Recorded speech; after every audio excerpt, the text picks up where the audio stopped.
अस्सलाम वालेकुम, डॉक्टर अतीकुर रहमान।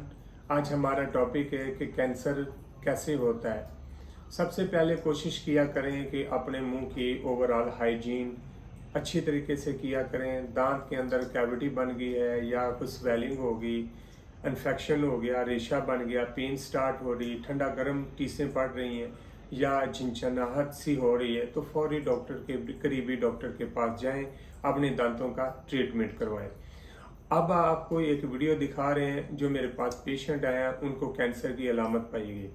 वो कह रहे हैं कि 2 साल से इन्फेक्शन में हूँ, इसका कुछ इलाज कराएं और करवाना चाहता हूँ। वो दांत हिलता है और अंदर ही अंदर रेशा बन के, जख्म बन के, हड्डी स्ट्रक्चर जो है मॉडल का, जबड़े का, वो ख़राब हो गया, दांत ने इन्फेक्शन छोड़ा हुआ है, अब जाके एक थैली सी बन गई है। तो इसका क्या है कि पूरी बॉडी में इसके जरासीम बैक्टीरिया जो होते हैं बॉडी में फैल जाते हैं, क्लॉट्स होके हार्ट तक पहुंचते हैं, इंसानी जिस्म की जो एज है वो कम हो जाती है।